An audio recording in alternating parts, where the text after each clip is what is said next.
मेरा नाम ब्रिजेश कुमार है और मैं बिहार के कटिहार ज़िला से हूँ। और ये जो घटना मैं आपको बता रहा हूँ ये एकदम सत्य है।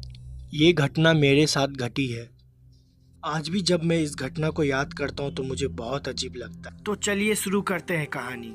ये घटना 2012 की है। उस टाइम मुझे डांस सीखने का और सिखाने का बहुत शौक था। मैं छोटे मोटे स्टंट भी किया करता था और इसके लिए मैं बच्चों को सिखाया भी करता था।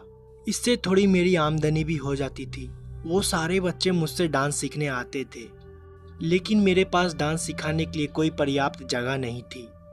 मेरे घर से कुछ ही दूरी पे एक बाग था। बाग में आम के पेड़ और बांस की बड़ी बड़ी कोठियाँ भी थी। मेरे घर से करीबन 5-6 किलोमीटर दूर था। मैं सारे बच्चों को वहीं पे बुलाता था और हम सब वहीं पे मिलकर प्रैक्टिस भी किया करते थे। 2012 की मई या जून की बात है। मेरे घर वाले 2 दिन के लिए बाहर गए हुए थे। मैं रोज के रूटीन की तरह बच्चों को डांस सिखाने गया हुआ था। उसी बाग के कुछ ही दूरी पर मेरा एक दोस्त रहता है। उसका नाम ट्विंकल है। उसने मुझसे बोला कि आज रात तुम मेरे यहाँ पे खाना खाने आ जाओ। मैंने पहले उसे मना किया, लेकिन उसने मुझे बार बार बुलाया और हल्की फुल्की बारिश भी होने लगी थी। फिर मैं वहाँ से तुरंत ट्विंकल के घर चला गया। वहाँ पे फिर हम लोगों ने खाना बनाया और खाया। कुछ देर बाद हम लोग ने ड्रिंक भी कर ली थी, जो कि बहुत गलत चीज़ है। ड्रिंक करने के बाद नॉर्मली इंसान के सेंसेस और तेज काम करने लगते हैं और मैं काफ़ी ज़्यादा हाइपर भी हो गया था। मुझे पता नहीं मैंने अपने दोस्त को ये बात क्यों बोली। मैंने नशे में उससे बोला कि तू हमेशा भूतों की बात करता है, कहाँ है भूत। वो मुझसे इस चीज़ के बारे में बार बार मना कर रहा था, लेकिन मैं नशे में ज़बरदस्ती उसको उसके घर के बाहर लेके गया। पहले तो वो जाने के लिए तैयार नहीं था, लेकिन बाद में वो भी चलने के लिए तैयार हो गया। लेकिन फिर उसको हल्का सा डर लगा। उसने कहा हम लोग अपने और एक दोस्त को बुला लेते हैं। ट्विंकल ने अपने और एक दोस्त को बुला लिया। फिर हम 3 लोग थे। उसके घर के कुछ ही पीछे एक बड़ा सा तालाब था। उस तालाब के साइड से होते हुए पीछे की तरफ बहुत बड़े बड़े बाग और जंगल थे। मैंने उससे कहा हम लोग इस जंगल के अंदर चलते हैं। पता नहीं हम तीनों को क्या सूझी, हम तीनों उस जंगल के अंदर चले गए और वहाँ पर कुछ देर तक जोर जोर से हंसते भी रहे। उसके बाद मैं जोर जोर से चिल्ला के भूत प्रेत को गालियाँ भी देने लगा। मैंने उनसे कहा अगर तुम में हिम्मत है तो मेरे सामने आओ। फिर ये सब दोहराने के बाद मैं उनको बार बार गंदी गाली दे रहा था। ये करीबन 15 से 20 मिनट तक चला। जब कुछ भी नहीं हुआ तब हम तीनों हंस हंस के वापस चले गए। हालांकि वहाँ पे सिर्फ गालियाँ मैं ही दे रहा था। बाकी के दोनों लोग शांत थे, वो सिर्फ हंस रहे थे। रात काफ़ी ज़्यादा हो गई थी। मेरे दोस्त ने कहा अब हमें घर वापस चलना चाहिए। फिर उसने किसी तरह मुझे रास्ते के बीच में छोड़ दिया। मैं नशे में था। धीरे धीरे डगमगाते हुए मैं अपने घर पहुंचा। घर का मैंने ताला खोला और अंदर चला गया। अंदर जाके बेड पे लेट के मैंने टीवी ऑन किया। फिर मैंने एक हॉरर सीरीज चलाया। मैं बेड पर लेट के उसी सीरीज को देख रहा था। फिर मैंने कुछ देर तक तो उसको देखता रहा और मैं अपना हाथ बेड के ऊपर रखा था और चुपचाप उसी शो को लेटे हुए देख रहा था। नशा भी मुझे काफ़ी ज़्यादा था। तभी अचानक से मेरा हाथ किसी ने बहुत ज़ोर से दबा दिया, लेकिन वो चीज़ मुझे दिख नहीं रही थी। लेकिन मुझे साफ साफ पता चल रहा था मेरा हाथ दबा हुआ है। जिस किसी ने मेरे हाथ दबाए थे उसका निशान मुझे साफ साफ दिखाई दे रहा था। मेरी पूरी बॉडी पैरालाइज हो गई थी और मैं उठ भी नहीं पा रहा था और मेरे मुंह से कोई शब्द भी नहीं निकल रहा था। मैं अपने सामने साफ साफ टीवी को चलते हुए देख रहा था और मैं कुछ भी नहीं कर पा रहा था। मैं अपने मन में हनुमान चालीसा पढ़ रहा था, लेकिन बार बार भूल जा रहा था। चाह के भी मेरे जबान से एक शब्द भी बाहर नहीं निकल रहे थे। और कुछ देर बाद मैं अचानक से ठीक हो गया। मेरा पूरा चेहरा पसीना से भीगा हुआ था और मैं अपने बिस्तर से उठ के टीवी को बंद किया और कुछ देर तक बस बैठा ही रहा। उस पूरी रात मुझे नींद नहीं आई। अगले दिन मेरे साथ और भी भयानक घटना घटी। मेरे घर के जस्ट बगल में एक छोटा सा घर और है। वहाँ पे हम अपनी गाड़ियों को खड़ा किया करते थे। मैं वहीं पे उस दिन रात को सो रहा था। मैं जहाँ पे सो रहा था मेरे सर के पास और मेरे पैर के पास दोनों जगह खिड़की थी। मैं पूरब पश्चिम की तरफ मुंह करके सो रहा था। रात के करीबन 1 बजे मेरे सर के पास वाली खिड़की पे मुझे चूड़ियों की आवाज़ आई। वो कोई औरत थी। उसने अपने हाथों पे चूड़ी पहने हुए लगातार खिड़कियों पे मार रही थी। ऐसा लग रहा था कि खिड़कियों को वो अपनी चूड़ी से तोड़ने की कोशिश कर रही है। मैं उठा, तभी वो आवाज़ गूंज के दोबारा मेरे पैरों के पास आने लगी। पैरों के पास वाली खिड़की से सेम आवाज़ आने लगी जैसा मेरे सर के बगल वाली खिड़कियों से आ रही थी। फिर ये चीज़ एक एक करके होने लगी, कभी सर के पास कभी पैर के पास। ये चीज़ बार बार घूम के दोनों खिड़कियों के पास आ रही थी। मैं उन सब चीज़ को देख रहा था, लेकिन मैं फिर भी दोबारा उठ नहीं पा रहा था। मेरे हाथ पैर बुरी तरीके से जम चुके थे। फिर से मैंने हनुमान चालीसा का पाठ करने लगा और ऊपर वाले का नाम लेने लगा, लेकिन मेरे मुंह से कोई भी आवाज़ नहीं निकल रही थी। ऐसा लग रहा था मुझे स्लीप पैरालाइसिस हो गया है। पूरे हाथ पैर एकदम जम चुके थे। चेहरा और पूरा शरीर पसीने से गीला हो चुका था। मेरे गले से आवाज़ भी निकलने लगी। जैसे ही मुझे लगा मैं अपने कंट्रोल में आ गया हूँ, दोबारा हनुमान चालीसा का पाठ करना चालू कर दिया। उसके बाद मैं थोड़ा सा और होश में आया। मुझे तुरंत गुस्सा आ गई। मेरे बेड के बगल में एक बड़ी सी लाठी रखी हुई थी। मैंने गुस्से में तुरंत उस लाठी को उठाया और दरवाज़ा खोल के बाहर की ओर जाने लगा कि ये जो कोई भी होगा आज मैं उसे मार डालूंगा। हालांकि ये सोच मेरी बहुत ही बचकानी थी। मैं क्या ही कर सकता था। मैंने जैसे ही अपने घर का दरवाज़ा खोला तो मैंने देखा कि मेरे घर से 100 मीटर दूर एक अमदूर का पेड़ है। वहाँ पे एक औरत खड़ी थी, मेरे घर के तरफ से धीरे धीरे दूर जा रही थी। उसने अपने हाथों में लाल रंग की चूड़ियाँ पहनी थी और उसने लाल रंग के कपड़े भी पहने हुए थे। उसके पूरे बाल जमीन तक थे और जमीन को छू रहे थे। मैं उसे देख रहा था। देखने के बाद कुछ देर तक मेरे गले से आवाज़ तक नहीं निकली। कुछ देर बाद मैं थोड़ा नॉर्मल हो गया। मैं एकदम शांत था। मैं बिना एक शब्द भी कुछ बोले चुपचाप अपने घर वापस आ गया और बेड पे लेट के ऊपर वाले का नाम लेने लगा। मैं पूरी रात नहीं सोया। मन में अजीब अजीब ख्याल भी आ रहे थे। तब मुझे एहसास हुआ कि भूतों और प्रेतों को गाली नहीं देना चाहिए। अगले दिन जब मैं सुबह नॉर्मल हुआ और इन अजीब सी काली शक्तियों को कोई भी तरह का चैलेंज नहीं करना चाहिए, जो कि हमारे लिए भी बहुत ही ज़्यादा खराब होता है। तो ये थी पहली घटना। मैं अब आपको दूसरी घटना बताने वाला हूँ। ये दूसरी घटना मुझे आकाश जी ने जौनपुर से भेजी है। अब आगे की घटना मैं आपको आकाश जी के पॉइंट ऑफ व्यू से बताऊंगा। मेरा नाम आकाश है और आज मैं आपको इस घटना के बारे में बताने वाला हूँ। आप लोग शायद उस पर विश्वास ना करो, लेकिन ये घटना एकदम सच है। मैं किसी भी तरह की कोई कहानी नहीं बना रहा हूँ। ये घटना मेरे ही साथ हुई थी। मुझे लगता था कि एक भूत मेरा दोस्त है। हाँ, दरअसल ये घटना 2003 की है। मैं अपने गांव गया हुआ था। मैं काफ़ी ज़्यादा इंट्रोवर्ट था। मेरे ज़्यादा दोस्त नहीं थे और ज़्यादातर टाइम मैं अकेले ही रहता था। पतंग उड़ाने का बहुत ज़्यादा शौक़ था। अपनी गांव में जाके अपनी खेतों को वहाँ पे मैं पतंग उड़ाया करता था। और लोग भी पतंग उड़ाते थे, लेकिन मैं सबसे बातचीत थोड़ा कम करता था। आज भी मुझको वो दिन साफ साफ याद है। शाम हो रही थी, मैं पतंग उड़ा रहा था और किसी वजह से मेरी पतंग की डोर टूट गई और पतंग मेरी खेत के कुछ ही दूर आगे बगीचे में जाके गिरी। हालांकि उस बगीचे में लाशों को भी जलाया जाता था। हमारा गांव और आसपास के जितने भी गांव थे वो अपने बुज़ुर्गों का अंतिम संस्कार वही बाग के किनारे करते थे और ज़्यादातर जितनी भी मौतें हमारे गांव में आसपास होती थी वहीं पे सारे शवों को जलाया जाता था। हालांकि मुझको इसके बारे में पता था, क्योंकि वहाँ पे बोलते काली आत्माएं, काली रूह वहाँ पे घुमा करती है। वहाँ पे छोटे बच्चे और महिलाओं को जाना मना है। उस टाइम पिताजी चवन्नी या अठन्नी दिया करते थे कि वो बगीचे के बाहर गिरी हुई है। वो मुझे पैसा जल्दी नहीं देते थे, मेरे पैसे मांगने की आदत ख़राब ना हो जाए। तो मैंने सोचा कि वो पतंग को जाके उठा के ले आता हूँ। मैं पिताजी से दोबारा पैसा नहीं मांगूंगा। मेरे दिमाग में क्या आया, मैंने अपनी चरखी वहीं पे छोड़ दी और उसी जंगल की तरफ पतंग उठाने के लिए चला गया। जब मैं वहाँ पे पहुँचा, पतंग वहाँ पे मुझे दिखी ही नहीं।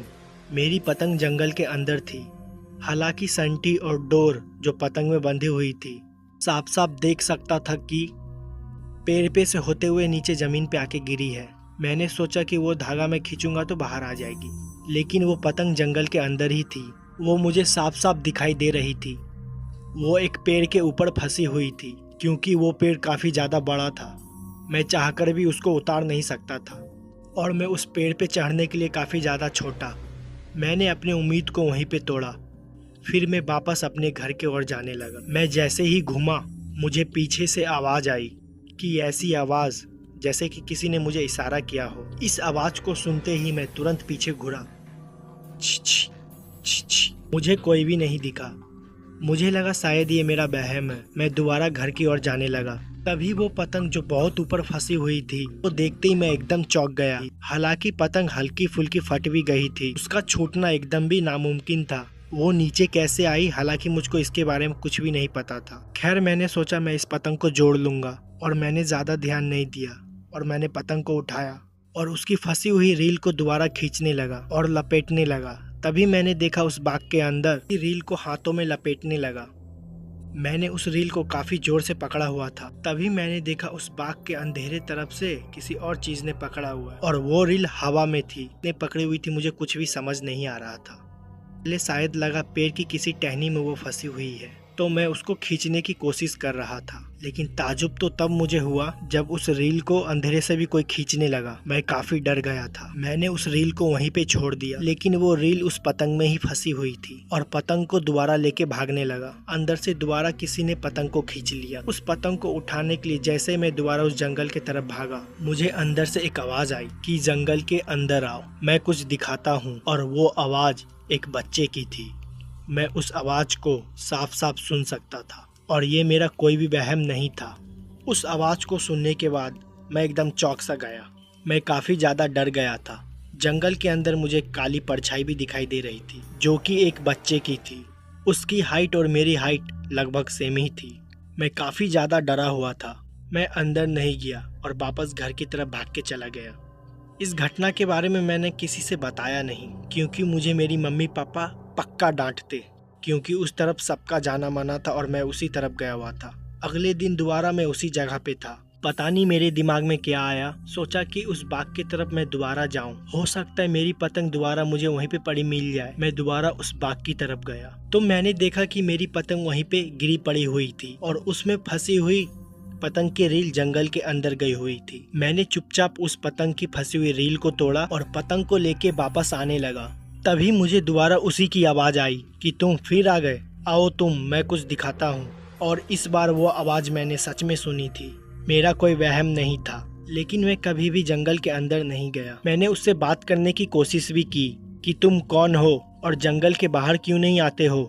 उसने कहा मैं तुम्हारा दोस्त हूँ और वो एक भूत था। मुझे अपने कानों पे विश्वास नहीं हो रहा था। उससे बात करते वक्त मुझे ऐसा लग रहा था कि मैं कोई सपना देख रहा हूँ। मैं फिर वहाँ से चला गया। फिर मैंने इस घटना के बारे में अपनी मम्मी को बता ही दिया। मम्मी मुझ पे तुरंत गुस्सा करने लग गई, आखिर तू उस तरफ गया ही क्यों था। उन्होंने ये बात पापा को बता दी और पापा भी मुझ पे गुस्सा करने लगे। अजीब तो तब हुआ जब मैं रात को अपने कमरे में सो रहा था। हालांकि मुझे कोई भी दिखाई नहीं दे रहा था और वो आवाज़ मुझे फिर से सुनाई दी।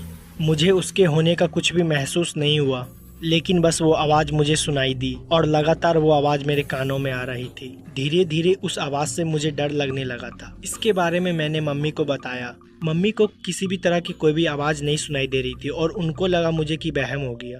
कुछ दिन में मेरी तबीयत भी खराब होने लगी और सर भी घूमने लगा। उल्टी वगैरह आना बहुत ही नॉर्मल हो गया मेरे लिए। कंडीशन काफ़ी ज़्यादा सीरियस हो गई थी। मम्मी ने डॉक्टर को दिखाया। उन्होंने बोला शायद फूड पॉइजनिंग हुआ है, फूड पॉइजनिंग की वजह से हो रहा है। लेकिन ऐसा कुछ भी नहीं था, क्योंकि मैं बाहर का कुछ खाता भी नहीं था, तो मुझे फूड पॉइजनिंग हो भी नहीं सकती थी। पता नहीं पापा के दिमाग में क्या आया। उनको जब वो बात पता चली थी जंगल के उस हिस्से पे मैं जाता हूँ, तो उसी वक्त वो मुझ पे शक करने लगे थे। उन्होंने फिर अपने जान पहचान के पुजारी से बात की। उस पुजारी को मेरा पहना हुआ एक कपड़ा दिखाया और पुजारी उस कपड़े से ही समझ गया कि मुझ पे कोई आत्मा का साया है और वो साया एक बच्चे की आत्मा का है। हालांकि वो आत्मा मुझे किसी भी तरह की नुकसान नहीं पहुंचा रही थी, लेकिन उसके मेरे पास होने से मेरी तबीयत खराब हो रही थी। पुजारी का ये कहना था उस आत्मा से सिर्फ मैं ही बात कर सकता था। काफी अजीब सी घटना थी ये, लेकिन ये मेरे साथ ही घटी। फिर किसी तरह उस पुजारी ने कोई ताबीज बनाई, वो मुझे पहना दी। हालांकि मम्मी इस ताबीज वगैरह किसी भी बात पे विश्वास नहीं करती थी। उनको सिर्फ पूजा पाठ से ही मतलब था, क्योंकि उनको तावीज वगैरह एक काला जादू लगता था। वो पूजा वगैरह भी बहुत किया करती थी। खैर, एक हफ्ते बाद मेरी तबीयत दोबारा ठीक होने लगी और वो जो आवाज मुझे सुनाई देती थी वो भी सुनाई देना बंद हो गई। मुझे उस दिन से उस जंगल के हिस्से में जाने के लिए एकदम मना कर दिया गया कि मुझे कैसा लगता था। ये घटना धीरे धीरे पूरे गांव में भी फैल गई। लोग इस चीज के बारे में मेरे से पूछते भी थे, आखिर वो चीज दिखती कैसी थी। मैंने इसके बारे में कभी भी किसी को कुछ ज्यादा बताया ही नहीं, क्योंकि मुझको इसके बारे में बात करना बिल्कुल भी अच्छा नहीं लगता है। क्योंकि मैंने सुना है इन सब चीज के बारे में बात करो तो ये दोबारा तुम्हारे तरफ अट्रैक्ट होने लगती है। इस घटना के करीब 3 या 4 साल बाद मैंने घर छोड़ दिया और बाकी की पढ़ाई वहीं से कंटिन्यू की। फिर मैं अपने नानी के वहाँ चला गया था और फिर ऐसी घटना कोई भी मेरे साथ नहीं घटी।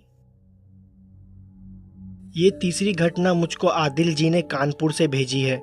अब आगे की घटना मैं आपको आदिल जी के पॉइंट ऑफ व्यू से बताऊंगा। मेरा नाम आदिल है। ये घटना 2012 की है। काफी अजीब घटना थी ये। 2012 में मेरे पास कोई भी मोटरसाइकिल नहीं थी। मेरी अब्बू की तबीयत बहुत ज्यादा खराब थी और नानी की भी तबीयत खराब थी। अम्मी को नानी के पास जाना था। अब्बू साइकिल चला नहीं सकते थे, इसलिए उन्होंने अपनी जगह मुझे भेजा था। मैं जैसे तैसे मम्मी को नानी के वहाँ पे छोड़ के वापस आ रहा था। इतनी भी शाम नहीं हुई थी कि मुझको रास्ता ना दिखाई दे या मुझे टॉर्च की जरूरत पड़े। मैं अपने घर वापस लौट रहा था। जिस रोड से मैं अपने घर को वापस जा रहा था, उसी के बगल से कच्ची रोड भी गई हुई थी। हमारा खेत बाकी लोग से एकदम अलग था। वहाँ पे हमारे खेत थे और अलग पीछे था। मेन रोड से मुझे मेरे खेत में जाने के लिए 500 मीटर एक्स्ट्रा चलना पड़ता है। पता नहीं मेरे दिमाग में क्या आया, मैं अपने खेत को देखने के लिए चला गया। मैंने सोचा कि मैं एक राउंड मार दूं। आमतौर पर रात को वहाँ पे जानवर आके फसलों को खराब कर दिया करते थे, इसलिए मैंने सोचा कि सारे फसलों को एक बार मैं दोबारा जाके देख लूं। अंधेरा ज्यादा नहीं हुआ था, लेकिन मैं जब रोड से लेके खेत तक गया, सूरज हल्का फुल्का डूब चुका था। मैं अपनी खेत को साफ साफ देख सकता था और वहाँ पे सारी फसलें ठीक ठाक बोई हुई थी। मेरे खेत के एकदम पीछे साइड में तभी मैंने ध्यान दिया, एक काली परछाई है, वो झुकी हुई थी और झुक झुक के धीरे धीरे आगे बढ़ रही थी। उस परछाई को देख के मुझे साफ साफ पता चल रहा था कि वो कोई जानवर की परछाई है। यहाँ पर मैं खड़ा हुआ था, वहीं पे मैंने अपने साइकिल खड़ी की और जोर जोर से चिल्लाने लगा, लेकिन वो वहीं पे टहल रहा था। मुझे लगा ये फसलों को खराब कर देगा। आमतौर पर जानवर आवाज सुनकर भाग जाते हैं और मैंने अपने साइकिल को वहीं पे खड़ी की और परछाई के पास जाने लगा। मैंने सोचा अगर वो जानवर बड़ा होगा तो मैं उसे मार के भगा दूंगा, क्योंकि वो फसलों को खराब कर रहा था। उस टाइम मैंने अपने हाथ में एक भारी सी ईंट पकड़ रखी थी। मैं अकेला था पर कोई भी नहीं था। मैं खेत के एकदम पीछे साइड में गया तो परछाई वहीं पे खड़ी हो गई। जब मैं उस परछाई के पास वहाँ पहुँचा और मैं साफ साफ उसे देख सकता था। जब वो परछाई रुकी, उसकी और मेरी करीबन दूरी 10 मीटर की थी। कुछ अजीब सी ही परछाई थी, वो कोई जानवर नहीं था। फिर मेरे आंखों के सामने परछाई 2 गुना बड़ी हो गई। पहले तो वो झुक के चल रही थी, मैं उसके आर पार भी देख सकता था। वो एक काली बड़ी परछाई थी। वो परछाई धीरे धीरे मेरे तरफ आने लगी। मैं कुछ कर भी नहीं पा रहा था। मैंने सोचा मेरे हाथों में जो ईंट में पकड़ा हुआ हूँ उसके तरफ फेंक दूं, लेकिन मेरे हाथ पैर भी काम नहीं कर रहे थे। ऐसा लग रहा था कि मेरे हाथ पैर बुरी तरह से जम गए हैं। वो परछाई धीरे धीरे मेरे पास आ रही थी। मुझे समझ नहीं आ रहा था ये मुझे क्या हुआ। मेरे गले से आवाज़ तक नहीं निकल रही थी। वहाँ से भागना चाह रहा था, लेकिन मैं भाग भी नहीं पा रहा था। फिर कुछ देर बाद मेरे पैरों में जैसे कि जान आ गई हो। मैं दोबारा अपनी साइकिल की तरफ भागा। साफ साफ उस चीज़ को महसूस कर सकता था कि परछाई भी मेरे पीछे ही भाग रही है। जैसे तैसे अपनी साइकिल के पास पहुंचा। मैंने अपने साइकिल को पकड़ने की कोशिश की। जैसे अपनी साइकिल पकड़ी, मेरी साइकिल हवा में उड़ गई। साइकिल हवा में 1 मीटर दूर पीछे जाके गिर गई। लग रहा था मेरी साइकिल को किसी ने उठा के जोर से फेंक दिया हो, लेकिन वहाँ पर मुझे कोई भी नज़र नहीं आ रहा था। इतना ज़्यादा डर गया था कि मैंने अपनी साइकिल को वहीं पे छोड़ दिया। रोड की तरफ चिल्लाते हुए भागने लगा। ऐसा महसूस भी हो रहा था कि मेरे पीछे कोई भाग रहा है। किसी ने मेरे कंधे को छूने की कोशिश की है। मैं मेन रोड के पहुंचा, पे जाके नीचे बैठ गया। तभी लोग वहां से आ जा रहे थे। जान पहचान के एक दोस्त थे, उन्होंने मुझे देख लिया। उन्होंने उसी वक्त अपनी साइकिल रोकी और मेरी हालत के बारे में पूछा। मैं उन्हें सब चीज़ बताई। मुझे दोबारा बताया कि हम लोग जाके वहाँ देखते हैं। मुझे दोबारा बोला चल के वहाँ पे दोबारा देखते हैं, पर मेरी हिम्मत नहीं जुटी जाने की। मैं उससे बोला कि वो मुझे घर छोड़ दे। उन्होंने कहा ठीक है। अब्बू की भी तबीयत ख़राब थी और दवाई भी देनी थी। जब मैं अब्बू के पास पहुंचा तो वो सो रहे थे। उन्होंने देखा कि मैं पैदल आया हूं। उन्होंने मुझसे साइकिल के बारे में पूछा। मैंने उनसे कहा कि साइकिल मेरे एक दोस्त के पास है, कुछ देर में वो मुझे साइकिल लाकर दे जाएगा। वो जिन्होंने मुझे मेरे घर तक पहुंचाया था, वो बाद में मेरे दोस्त के साथ मेरे खेत पे परछाई को देखने के लिए गए। उन्होंने बताया कि वहाँ पे कोई भी परछाई नहीं दिखी और मेरी साइकिल वहाँ रोड पे ही पड़ी हुई मिली। मैंने उन्हें बताया कि ये जो घटना मेरे साथ घटी ये एकदम सत्य थी। हालांकि वो मेरे बात पे विश्वास कर रहे थे। मैं मन ही मन सोच रहा था कि वो सोच रहे होंगे कि मैं झूठ बोल रहा हूँ या मुझे किसी तरह का कोई वहम हुआ है। वो मेरी साइकिल वापस लाके मुझे दे गए और इस घटना को अगले दिन मैंने अपने अम्मी को भी बोला। फिर अम्मी ने मुझे वहाँ पे रात को जाने से मना किया और उस दिन के बाद से और मैं वहाँ पे रात को कभी भी नहीं जाता हूँ। तो ये थी तीसरी घटना। अब मैं आपको चौथी घटना सुनाने जा रहा हूँ। दोस्तों, रात के यही कुछ 9:15 बजे का समय था जब मैं दिल्ली की मेन बाज़ार से खरीदारी करके पुराने बस स्टॉप के उधर जाने के लिए एक रिक्शा रोका, पर उस रिक्शे वाले ने पुराने बस स्टॉप के पास जाने से मना कर दिया और कहा, अरे भाई साहब, यहाँ पे एक नया बस स्टैंड है, आप वहाँ पे चले जाइए, क्योंकि रात में वो पुराना बस स्टॉप बंद हो जाता है। दोस्तों, वो क्या था कि न्यू बस स्टैंड से मेरे लिए कोई डायरेक्ट बस नहीं थी और दिन में मैं अपने यहाँ से सीधे बस स्टैंड पे उतरा था, इसलिए मुझे वहीं पे जाना था क्योंकि मेरी बस वहाँ से सीधी जो थी। लिहाजन उस रिक्शे वाले से मैंने कहा, रात में वो बस स्टैंड बंद क्यों हो जाता है? वहाँ कोई भूत वूत घूमता है क्या? पहले तो वो रिक्शे वाला मेरा बात सुन के थोड़ा सा मुस्कुराया और फिर बोला, अगर भाई साहब वहाँ पे भूत घूमते ना तब तो ठीक था, लेकिन वहाँ कुछ ऐसा है, एक बार कोई इंसान देख लेता है और उसका मुंह दोबारा नहीं खुलता और सदमे में जाके अपनी जान गंवा देता है या फिर उसका कलेजा फट जाता है। मुझे उस रिक्शे वाले की बेतुकी बातों पर एकदम भी विश्वास नहीं हुआ, इसलिए मैंने उसकी बातों को नज़रअंदाज किया। अपना सामान लेकर बस स्टॉप की तरफ निकल गया।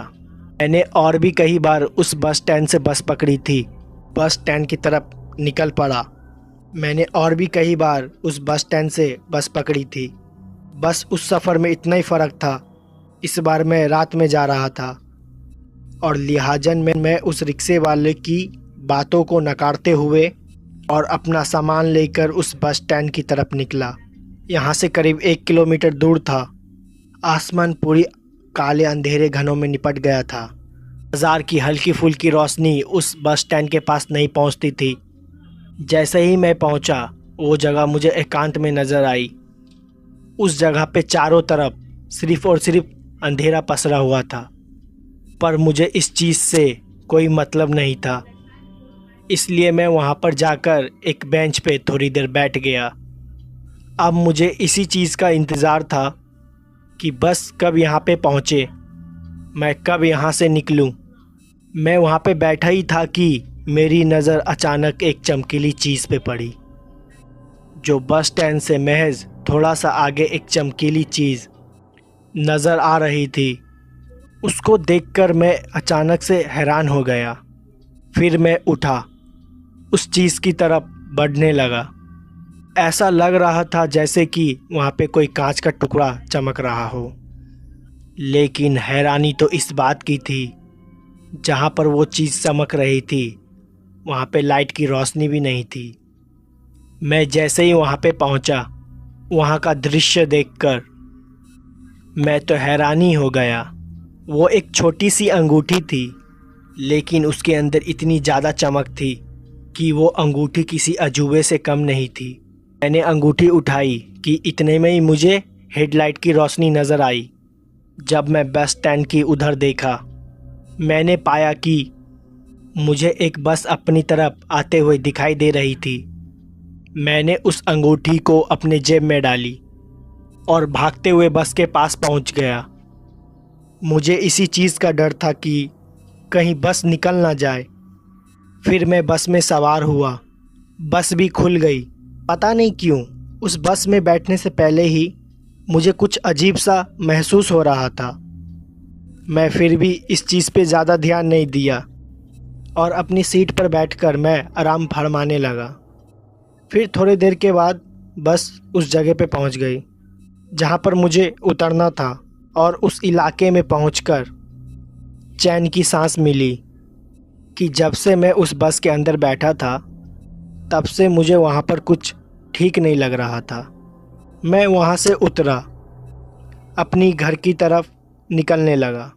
अब तक वो बस भी वहां से निकल चुकी थी।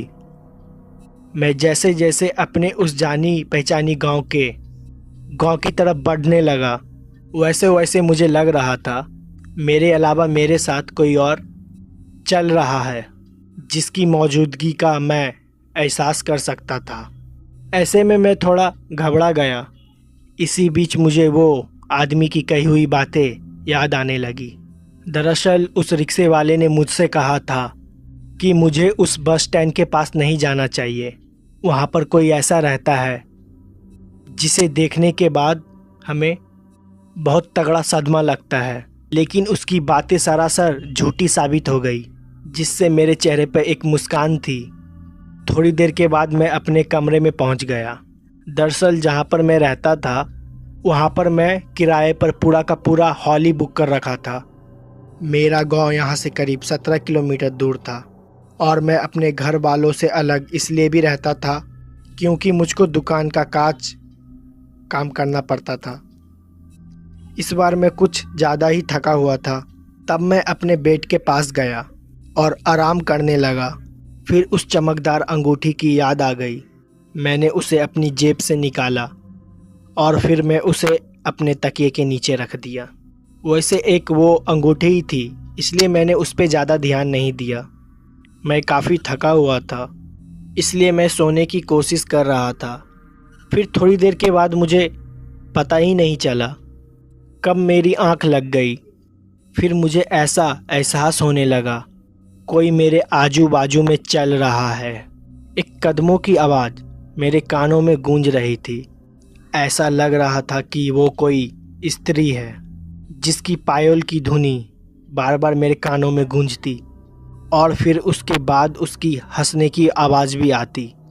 ये थोड़ी देर के लिए हुआ। फिर थोड़ी देर के बाद मेरी अचानक से आँख खुल गई और अपने आजू बाजू में देखा। वहाँ पर मुझे कोई नज़र ही नहीं आ रहा था। पता नहीं पर क्यों अभी तक मेरे शरीर का पूरा तापमान काफ़ी ज़्यादा बढ़ गया था। पूरा शरीर पसीने से तरबतर हो गया था। मेरी हिम्मत भी नहीं थी कि बाहर उठकर देख सकूं कि मेरे साथ हो क्या रहा था। ऊपर से मेरा सर भी बहुत भारी था। मुझे लगा कि शायद ज़्यादा थकावन की होने की वजह से मेरा सर दर्द कर रहा है। फिर से मैं अपनी बेड पर सर रख के सोने लगा, लेकिन दोस्तों आवाज़ों का आना बंद नहीं हुआ। जैसे ही मैं अपनी आंख बंद करके नींद में जाता तो मुझे तभी बहुत ही डरावनी आवाज़ें सुनाई देती। जैसे तैसे मैंने उस रात को बिताया। फिर जैसे ही सुबह हुई सब कुछ मानो जैसे कि नॉर्मल हो गया। मेरा शरीर भी सामान्य महसूस होने लगा।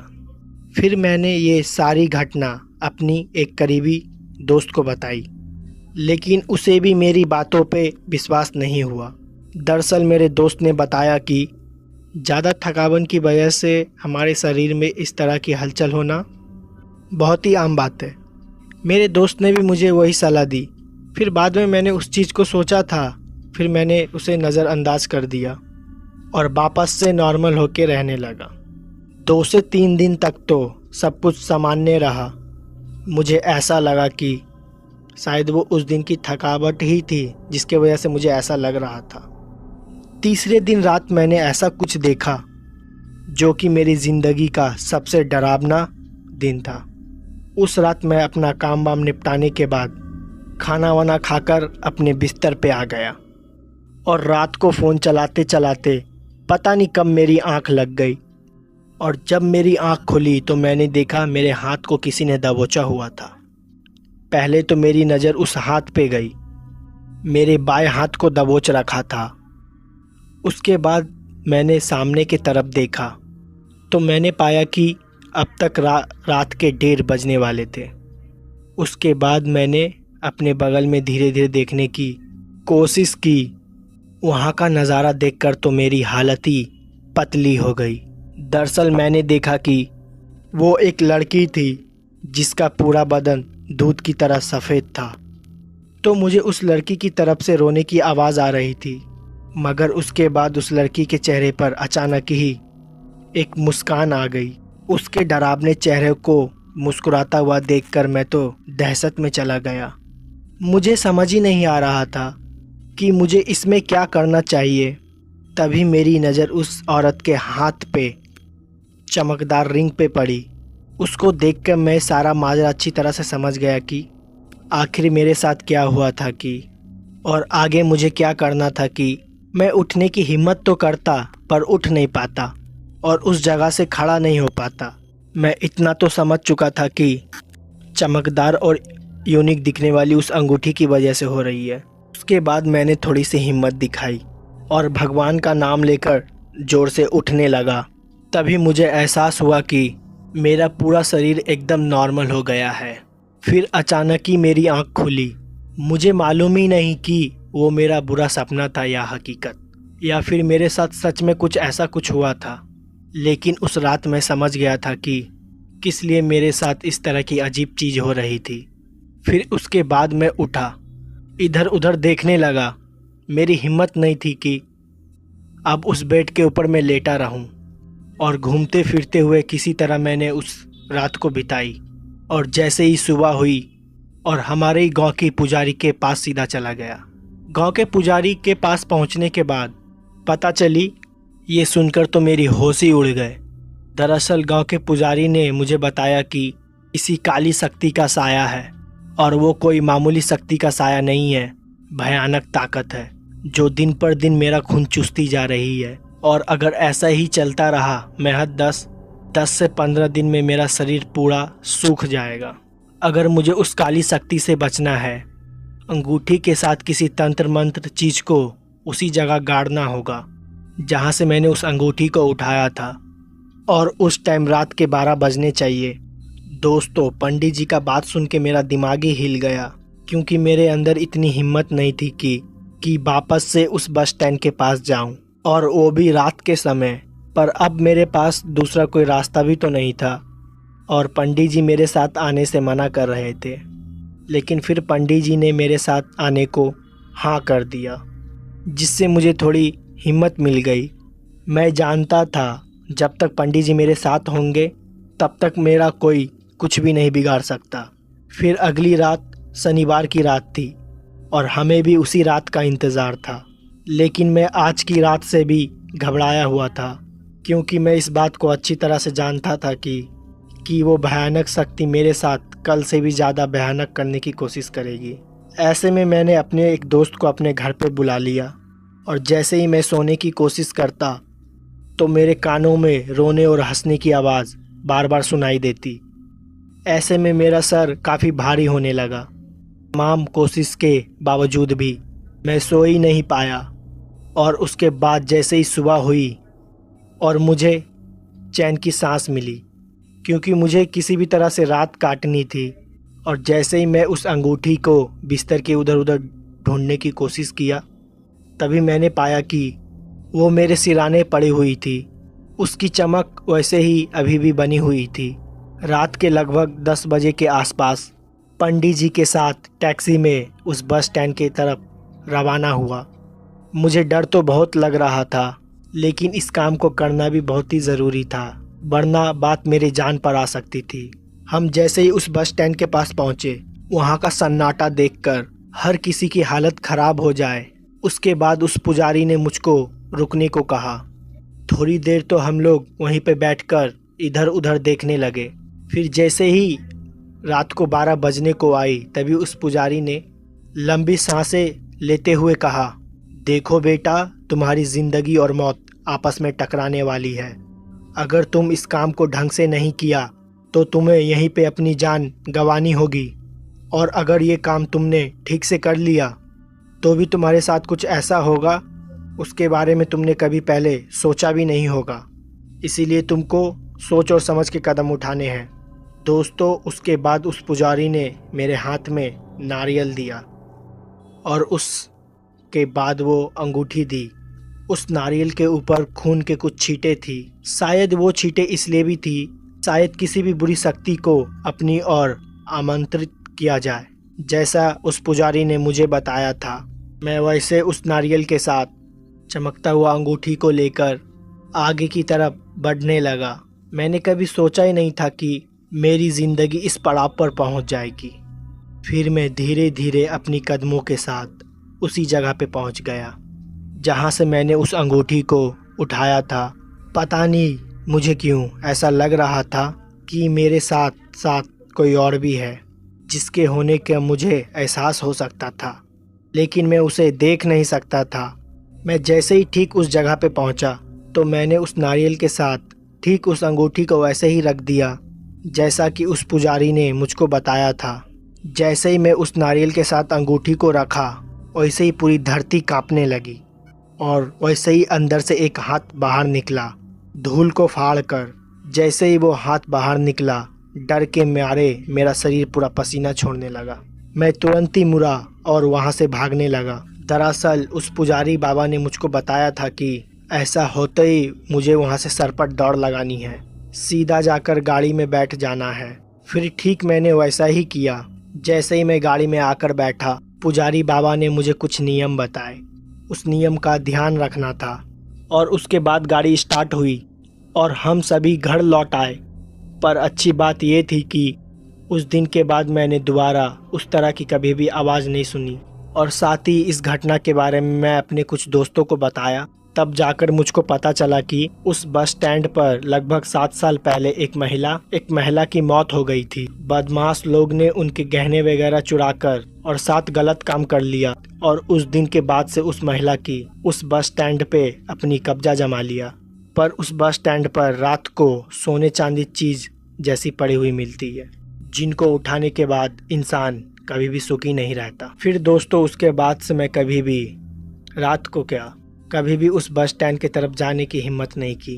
तो दोस्तों, इस कहानी में बस इतना ही। अगर कहानी आपको पसंद आई हो तो वीडियो को लाइक शेयर कमेंट ज़रूर कर दें। मैं आपका दोस्त जल्दी ही मिलूँगा ऐसी फिर कोई घटना के साथ।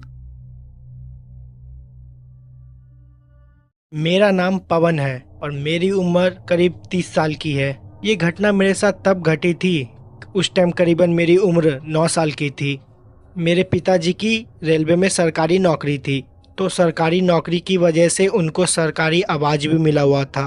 और इतने साल पुरानी सरकारी आवाज़ की हालत तो आप लोग समझ ही रहे होंगे। वो बहुत ज़्यादा बेकार थी। पुराने मकान जिनमें ढंग से पेंट भी नहीं किया हुआ था। हमें जो घर अलॉट किया हुआ था वो एक बिल्डिंग थी। उस बिल्डिंग में हमारा तीसरे मंजिल पे एक अपार्टमेंट था जिसमें 2 रूम था और वो अंदर से देखने में काफ़ी ज़्यादा अजीब लगता था। पेंट आधे उखड़े हुए थे और दोनों कमरे में बहुत ही गंदी सीलन भी थी। किचन भी काफ़ी ज़्यादा गंदा था। लेकिन हम लोग शिफ्ट हुए थे तो हम लोग को वहीं पे रहना था। उससे पहले हम लोग रेंट पे रहते थे। मम्मी भी काफ़ी ज़्यादा खुश थी क्योंकि रेंट का पैसा बचने वाला था। अब उस पैसे को हम लोग नए मकान के लिए सेव कर सकते थे। मुझे उस घर में बहुत ही ज़्यादा अजीब लगता था। जब मैंने पहली बार उस घर को देखा था तो मुझे देखने में ही बहुत ज़्यादा बेकार लग रहा था। वो घर देखने में भूत बंगले से कम नहीं लगता था। हमने अपना सारा सामान शिफ्ट किया।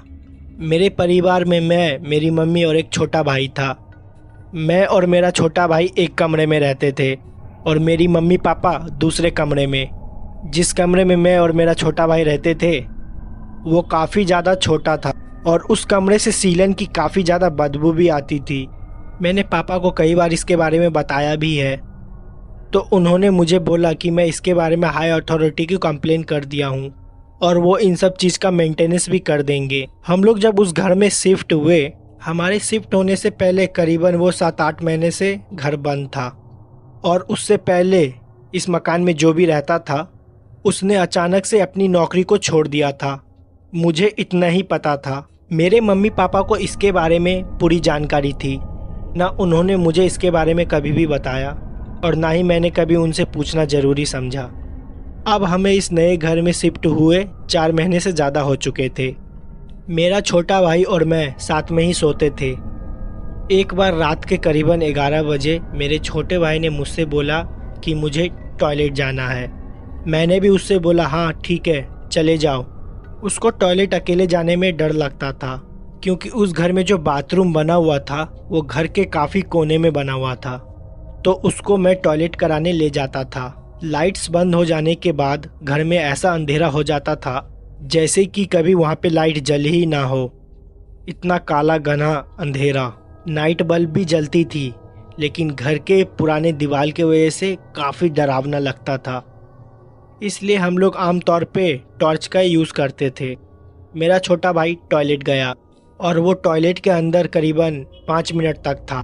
मैं उसके बाथरूम के बाहर ही खड़ा था। काफ़ी देर हो जाने पे मैं जब उसको आवाज़ दी तो वो कुछ भी नहीं बोला, वो चुपचाप अंदर बैठा हुआ था। फिर मैंने अचानक से दरवाजे को नॉक किया और वो अंदर डर के वजह से रोने लगा। मैंने जब उससे पूछा कि आखिर क्या हो गया, तो उसने मुझे बताया कि जब वो बाथरूम के अंदर था तो ऊपर से कोई एक छोटा बच्चा उसको झांक के देख रहा था। जब उसने मुझे ये बात बताई तो मुझको लगा शायद वो उसका वहम है, लेकिन वो बहुत ज़्यादा डरा हुआ था। उसने मेरे हाथ को काफ़ी ज़्यादा ज़ोर से पकड़ा हुआ था। फिर मैंने उसको अपने साथ बेड पे ले आया और उसको सुलाने की कोशिश की, पर वो बहुत ज़्यादा डरा हुआ था। उसको पूरी रात नींद नहीं आई। अगली सुबह ये घटना उसने मम्मी को बताई, तो मैंने मम्मी को बताया कि कुछ नहीं हुआ है, बस वो डर गया है। मेरे छोटे भाई का नाम अनुज है। ये घटना 2 दिन पुरानी हो चुकी थी। एक बार अनुज को बहुत ज़्यादा डर लग रहा था और उसकी तबीयत भी बहुत ज़्यादा ख़राब थी, तो मम्मी पापा ने सोचा कि अनुज को वो अपने पास सुला लेंगे। मुझे इसके बारे में नहीं पता था।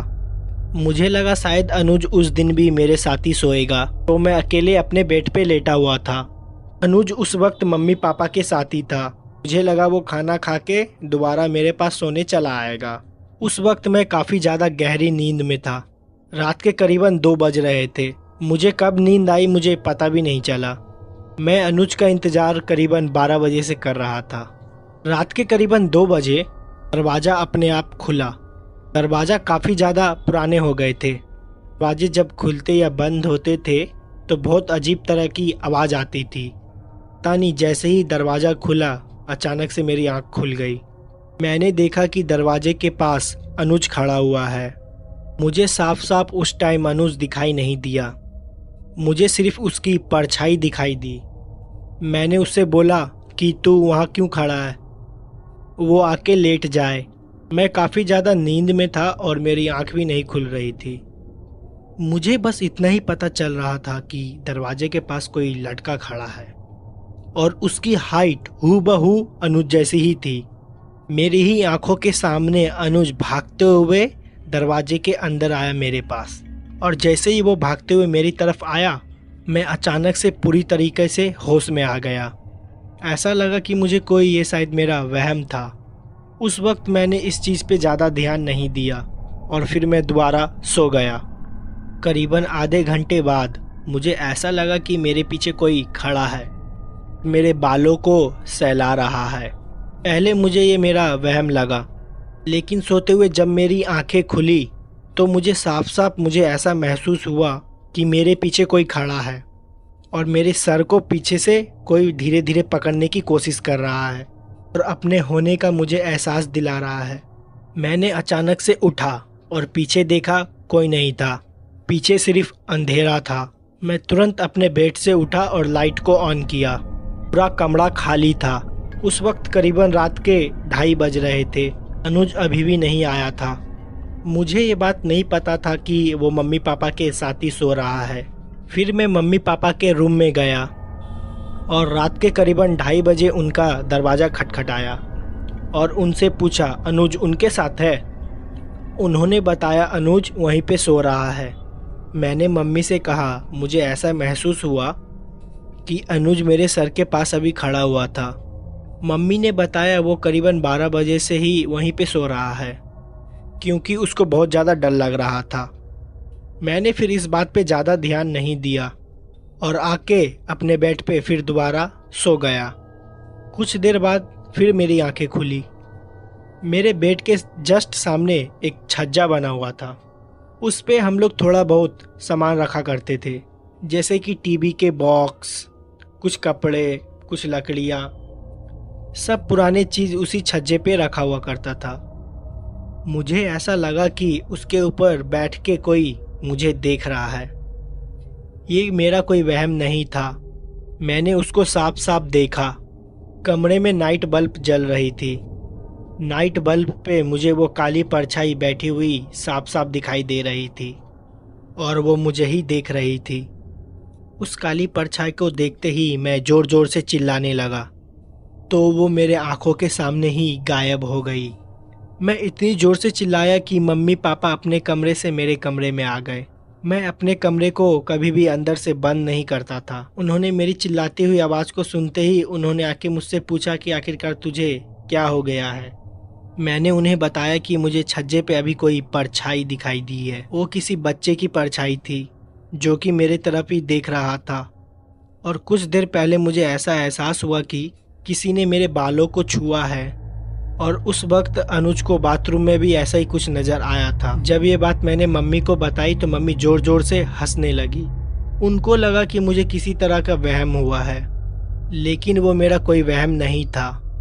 उस रात मेरे पापा मेरे कमरे में सोए। मैं और छोटा भाई अनुज मम्मी के कमरे में जाके सो गए। मुझे बहुत ज़्यादा डर लग रहा था। मैं और अनुज दोनों भाई रात भर नहीं सोए। अगले ही दिन हम लोग स्कूल चले गए और स्कूल से आने के बाद थोड़ी भी देर घर में नहीं रुके। हम लोग अपने दोस्तों के साथ खेलने बाहर चले गए और कुछ दिन तक हम लोग मम्मी पापा के साथ ही सोए। हमें बार बार ऐसा एहसास होते रहा हमारे बगल में कोई खड़ा होकर हमारी बातें सुन रहा है, या कोई काम करते वक्त हमें ऐसा लगता था कि अचानक से हमारे बगल से कुछ निकल के गया है। कई बार तो किचन से अचानक से बर्तन गिरने की आवाज़ भी आती थी, लेकिन मम्मी ने इस सब बातों पे ज़्यादा ध्यान नहीं दिया। लेकिन हम और अनुज दोनों इस बात पे ध्यान दे रहे थे। करीबन 6 महीने बाद हम लोग ने वो घर छोड़ दिया, क्योंकि वो घर बहुत ज़्यादा पुराना था। पापा ने उस घर के अगेंस्ट कंप्लेन भी डाली थी कि वहाँ की वायरिंग बहुत ज़्यादा ख़राब है। कभी कभी वहाँ पे रात में अपने आप शॉर्ट सर्किट भी हो जाता था। जब वो घर हमसे छूटा, उसके कुछ ही दूर ब्लॉक्स हमें दूसरा घर मिल गया, और उस ब्लॉक में जो हमें घर मिला था और उसके पड़ोसी वही लोग थे जो हम लोग से पहले उस घर में रहते थे। उनसे जब पापा की बातचीत हुई तो पापा ने उनसे पूछा कि आप लोग वो घर क्यों छोड़ दिए थे। तो उन्होंने पापा और मम्मी को बताया उन्होंने इस घर को इसलिए छोड़ा था कि वहाँ पे उनको किसी बच्चे की आवाज़ आती थी। कोई बच्चा रात भर खेला करता था और कभी अचानक से किसी बच्चे की परछाई दिख जाती थी, और कभी कभी तो उनको ऐसा लगता था उनकी गैर मौजूदगी पे कोई बच्चा उनके घर में उछल कूद रहा हो और उसकी आवाज़ भी आती है। कई बार तो रात में उनको उस बच्चे की परछाई भी दिखाई दी जो कि टहला करती है। जब मम्मी पापा को ये चीज़ पता चली तो उनको मुझ पे विश्वास हो गया था। उनको विश्वास हो गया था कि मैंने उनको जो भी बात बताई और मैंने अनुज ने जो भी महसूस किया वो एकदम सच था। वो हमारा कोई वहम नहीं था, न ही हम दोनों झूठ बोल रहे थे। वो घर कितना पुराना था और उस घर में वो भटकती हुई बच्चे की आत्मा, इसके बारे में मम्मी पापा को कुछ भी पता नहीं चला और ना ही हम लोग ने जानने की कोशिश की। और जब पुराने लोगों से उस घर के बारे में पूछा गया तो उनको भी इस घर के बारे में कुछ भी नहीं पता चला।